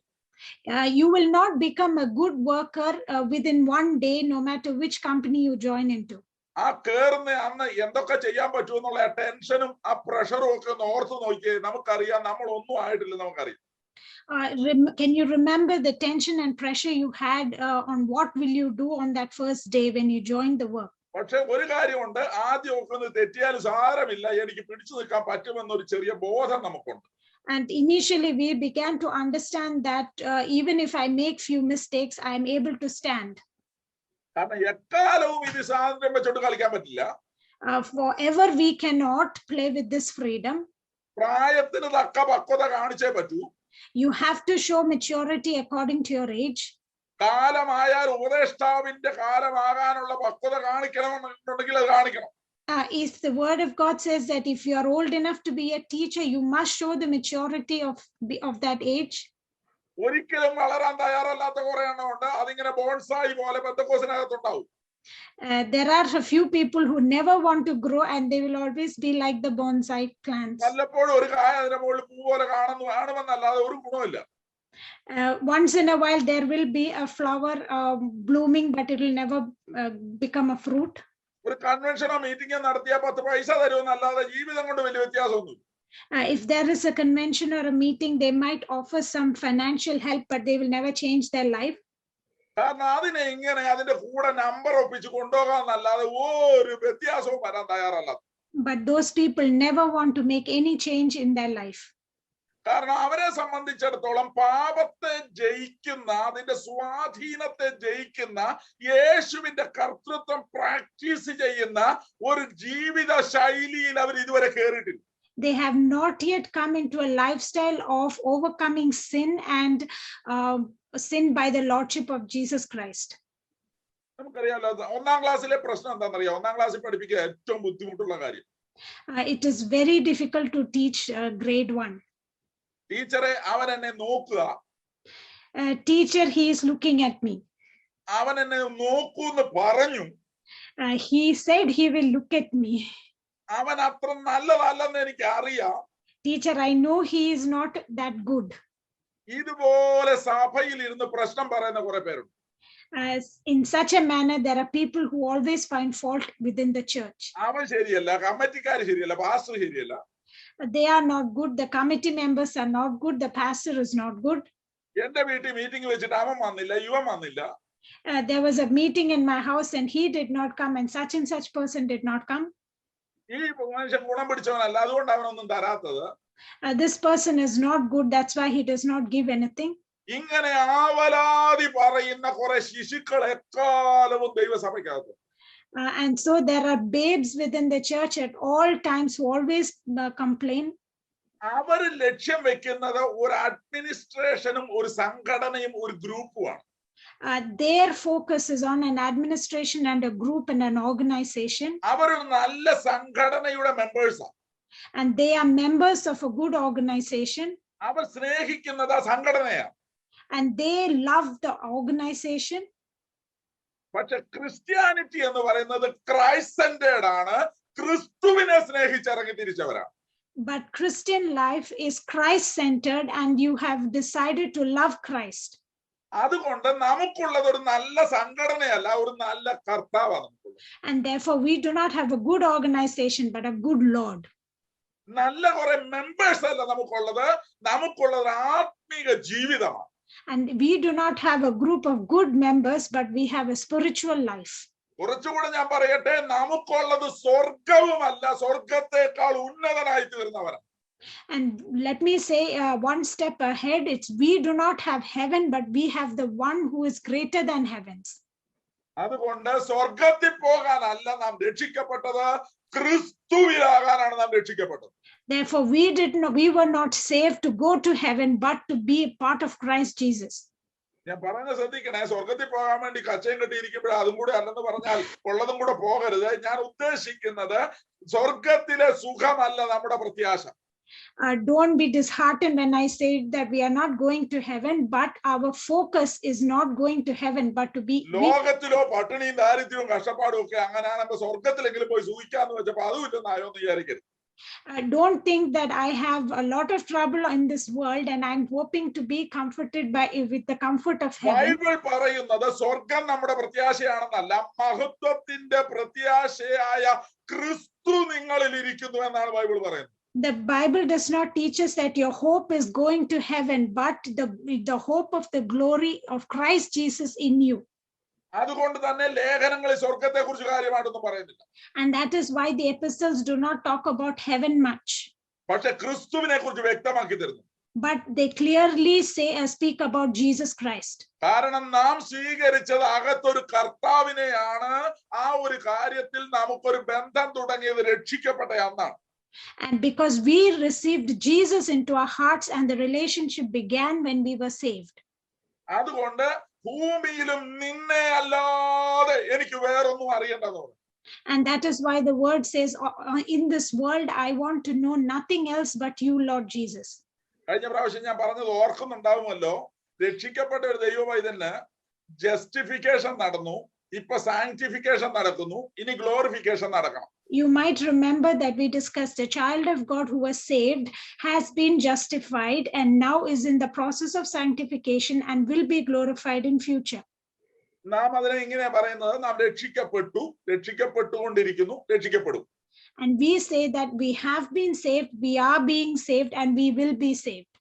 ഞാൻ അതിനെ ഇങ്ങനെ ഒന്ന് തിരുത്താൻ പോവാ. I'm going to change it like this. നാം പാപത്തിന്റെ കർത്തൃത്വത്തിൽ നിന്ന് വിടുവിക്കപ്പെട്ടു. We were delivered from the lordship of sin. നാം പാപത്തിന്റെ സ്വാധീനത്തിൽ നിന്ന് രക്ഷിക്കപ്പെടുന്നു. We are being saved from the influence of sin. നാം പാപത്തിന്റെ സാന്നിധ്യത്തിൽ നിന്ന് രക്ഷപ്പെടും. We will be saved from the presence of sin. ഈ കാര്യം ഓർത്തിരുന്നാൽ നമ്മുടെ പോരാട്ടം എവിടെയാന്ന് മനസ്സിലാവും. If we remember these things, then we will understand where our fight is.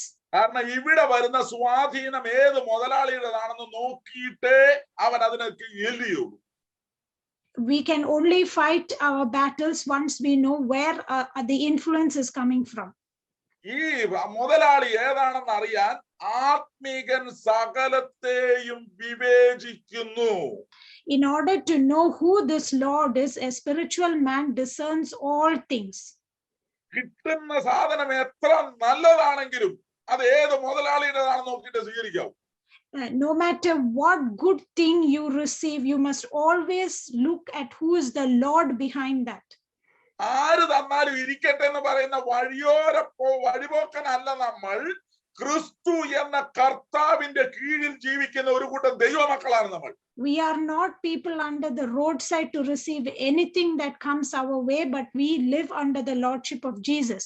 കിടക്കേണ്ടി വരുന്നത് മുതലാളിയുടെ ഗേറ്റിന്റെ പടിപ്പുരയ്ക്ക് മുകളിലായെങ്കിലും, even if we have to sleep at the doorstep of our Lord, ശരീരം വ്രണം പിടിച്ച് ചൊറി പിടിച്ച് ചിരങ്ങ് മാന്തേണ്ട ഗതികേടിലായാലും, even if the body is covered with wounds and sores, കൂട്ടായ്മയ്ക്ക് നക്കുന്ന പട്ടിയെ മാത്രമേ കിട്ടിയുള്ളെങ്കിലും, even if you have only the street dogs for your fellowship, ആഹാരത്തിന് വഴി കൃത്യമായിട്ട് കാണാനില്ലെങ്കിലും, even if you do not have 3 times meals ഈ regularly, കാര്യങ്ങളൊന്നും കർത്താവ് തന്നില്ലെങ്കിലും, even if the Lord does not give you any of these things, അകത്തുള്ള നിത്യജീവനെ മുറുകെ പിടിച്ചുകൊണ്ടാൽ ദൂതന്മാർ വന്ന് എതിരേറ്റ് കൊണ്ടുപോകും. if you hold on to the eternal life that is in you, the angels will come down and receive you.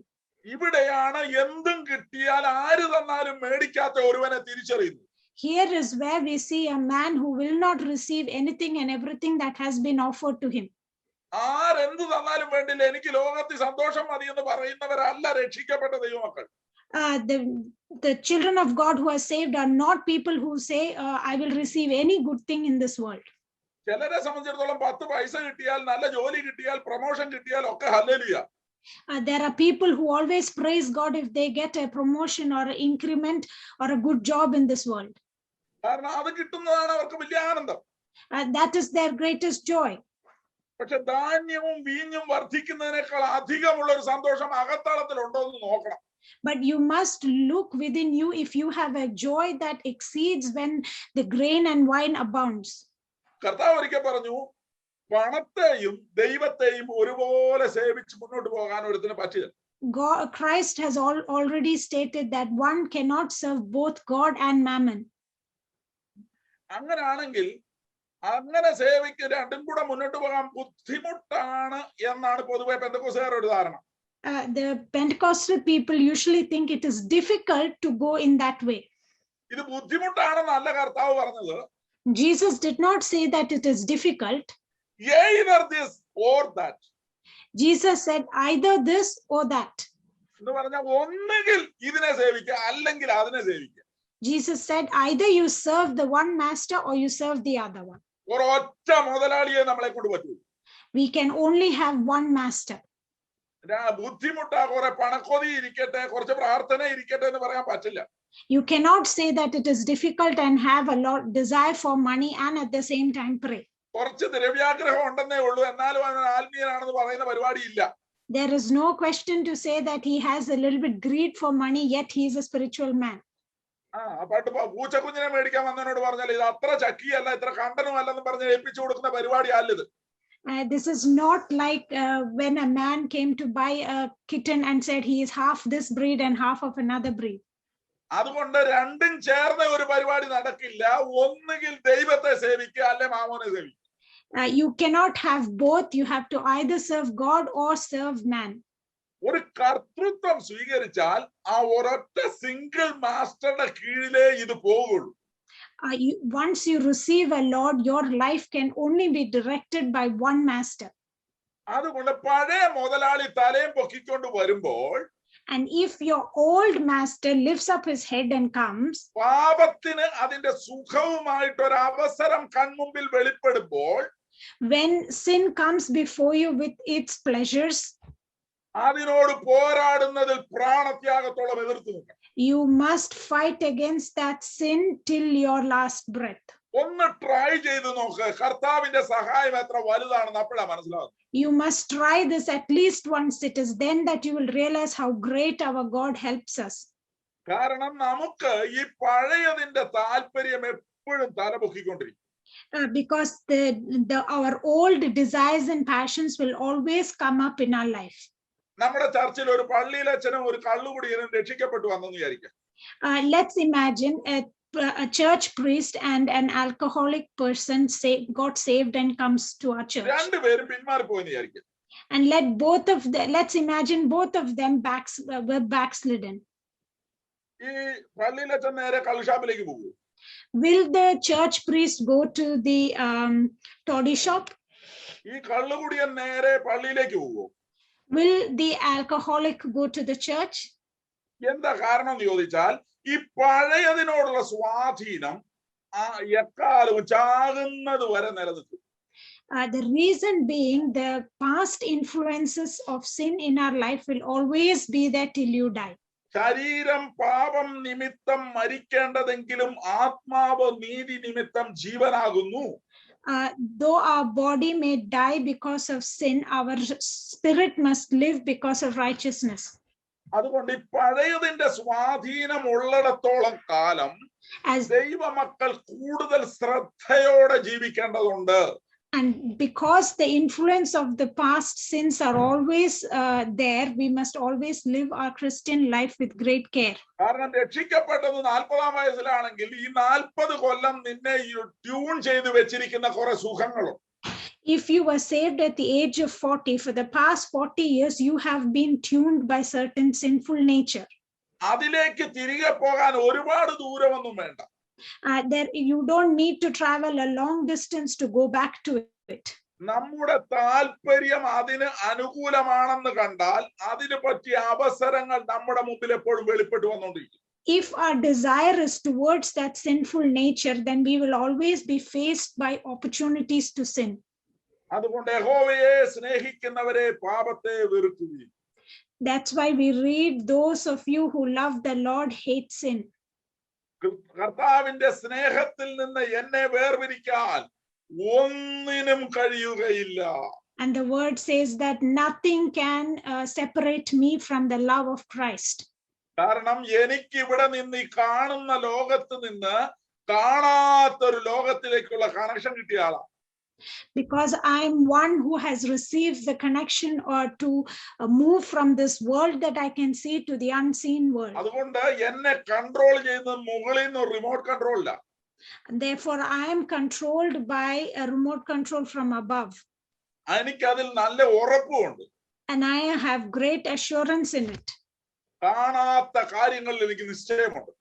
I am assured of the unseen things. എനിക്ക് യേശുവിനെ കാണാൻ പറ്റുന്നില്ലെങ്കിലും എനിക്ക് ഉറപ്പുണ്ട് എൻ്റെ കൂടെ ഉണ്ടെന്ന്.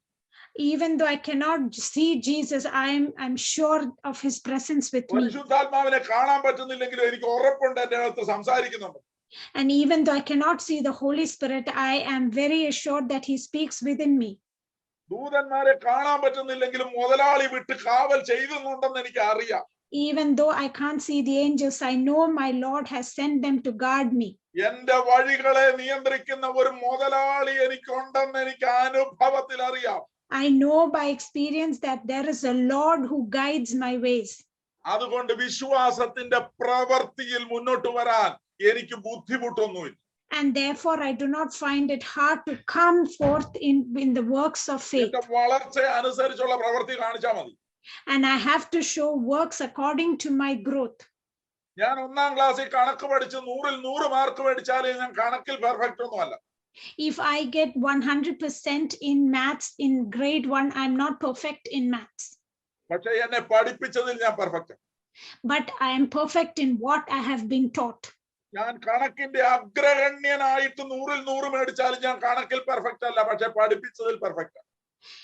Even if I get 100% in the highest degree of maths, I'm not perfect in maths, but I'm perfect in what I'm taught. ദൈവമക്കളോർക്ക് അവനവൻ അളവ് പങ്കിട്ടതിന്റെ വിശ്വസ്തത ദൈവം കണക്ക് ചോദിക്കുക. Even in Christian life, the Lord will require of you according to the faith that has been imparted to you. നീ ചെയ്യുന്ന അത്രയും നിസാര കാര്യം ചെയ്ത് തല്ല് മേടിക്കുമ്പോഴും ഇതിനേക്കാൾ വലിയ കാര്യം ചെയ്തിട്ട് ദൈവം മറ്റവനോട് മിണ്ടാതിരിക്കുന്നുണ്ടാവും. You might be reprimanded by God for doing a small sin, and another person might be forgiven even though he sins greatly. ദൈവം നിനക്ക് അളവ് പങ്കിട്ട് തന്നതിന്റെ കണക്കാ ദൈവം നിന്നോട് ചോദിക്കുന്നത്. God is asking you an accountability for the faith that he imparted to you. മറ്റവന് കൊടുത്ത ആലോചന എത്രയാന്ന് നിനക്ക് അറിയില്ല, അവന്റെ വളർച്ച എവിടെയാന്ന് നിനക്ക് അറിയില്ല. You don't know what was imparted to the other person, and you don't know how much he has grown. അതുകൊണ്ട് മറ്റൊരുത്തനെ വിധിക്കുന്നതിന് മുമ്പേ തന്നെത്താൻ വിധിച്ച് ജീവിക്കാൻ പഠിക്കണം. And therefore, before you judge another one, judge yourself. കാരണം ആത്മീക ജീവിതം എന്നത് നാം റെക്ടിഫൈ ചെയ്ത് മുന്നോട്ട് പോകുന്നതാണ്. Because spiritual life is one where you keep correcting your ways. ആ ആത്മീക ബോധ്യം നമുക്ക് ഇല്ലാതെ വന്നാൽ നാം എന്നും ഒരു ഡോഗ്മാറ്റിക് പെന്തക്കോസുകാരനായിട്ട് ജീവിക്കാമെന്നാൽ അത് ക്രിസ്തുവിൽ വളരാൻ പറ്റില്ല. And unless we have this realization in us, we can only live as a dogmatic Pentecostal person and never can we live in Christ. അതുകൊണ്ട് നമുക്കുള്ള പോരാട്ടത്തിൽ ഓർക്കുക, വിശ്വാസത്തിന് തക്ക പ്രവൃത്തി ഉണ്ടാകട്ടെ. And therefore, let us understand in our Christian life, we need to have works according to our faith. നമ്മൾ എന്തു വിശ്വസിച്ചോ അതിന് തക്ക വിധത്തിൽ റിയാക്ട് ചെയ്യാൻ പഠിക്കട്ടെ. And you must react according to what you have believed in. യേശു എന്നോട് ക്ഷമിച്ചു, അത് ഞാൻ മറ്റുള്ളവരോട് ക്ഷമിക്കുന്നെന്ന് പറഞ്ഞാൽ ക്ഷമിക്കാൻ അവസരം കിട്ടിയാൽ ചെയ്ത് കാണിക്കും. If we say that Jesus has forgiven me and I will forgive others, if you have an opportunity, forgive them. യേശു എനിക്ക് വേണ്ടി കരുതുമെന്ന് പറഞ്ഞാൽ ഒരു അല്ലാത്തൊരു അവസ്ഥയിൽ ദൈവം നമ്മെ പ്രഷറിൽ കൊണ്ട് എത്തിച്ചാൽ അവിടെ നിന്ന് കർത്താവിൽ ആശ്രയിക്കാൻ പഠിക്കണം. If we say that Jesus cares for me and if I am put in a difficult situation, there execute your faith through works and say that God cares for me. ഞാൻ സാധാരണ പറയാറുണ്ട്, അടുത്ത ജന്മം കോഴിയാവുമെന്ന് വിശ്വസിക്കുന്ന പട്ടര് ഇവിടെ നെല്ല് തിന്നുന്നില്ല. I always say that the Brahmins who believe that they will be a chicken next life, they don't eat grain now. പിന്നെ നമുക്കെന്തിനു പേടിക്കണം? നമ്മെ സംബന്ധിച്ചിടത്തോളം വരാനുള്ളതല്ല പ്രശ്നം, നമ്മുടെ കർത്താവാണ് പ്രശ്നം. Then why are we afraid of our future? Our problem is not about eternity, but about Christ Jesus. ജീവിക്കുന്നെങ്കിൽ ഒരു open pan ആയിട്ട് ജീവിക്കുക, എന്തിനാ പ്രഷർ കുക്കർ ആയിട്ട് ജീവിക്കുന്നു? If you live as an open pan, why do you live as a pressure cooker? ആരെങ്കിലും തൊട്ടാ ഉടനെ ചീറ്റാവുന്ന വിധത്തിൽ. It's like you blow up as soon as someone touches you. കാരണം അകത്ത് മുഴുവൻ ഈ മാനസിക പ്രഷറാ. Because you are filled with pressure inside. അതുകൊണ്ട് ഓർക്കുക, വിശ്വാസം എന്നത് കാണാത്ത കാര്യങ്ങളുടെ നിശ്ചയമാണ്. നമുക്കതൊരു നിശ്ചയമുണ്ട്, ഒരു ഊഹമല്ല ഉള്ളത്. Faith is being assured of things that you cannot see. It is not a hope. അതുകൊണ്ട് ക്രിസ്തീയ ജീവിതത്തിൽ വിശ്വാസത്തിന് തക്ക പ്രവൃത്തി ഉണ്ടാകട്ടെ. So therefore, in your Christian life, you should have works according to your faith. പോരാടുന്നെങ്കിൽ പാപത്തോട് പോരാടും. If you fight against sin. സേവിക്കുന്നെങ്കിൽ കർത്താവിനെ സേവിക്കണം. If you serve the Lord Jesus. പ്രവർത്തിക്കുന്നെങ്കിൽ വിശ്വാസത്തിന് യോഗ്യമായി പ്രവർത്തിക്കണം. If you work according to your faith. കർത്താവ് നമ്മെ അനുഗ്രഹിക്കുമാറാകട്ടെ. May the Lord bless each one of us.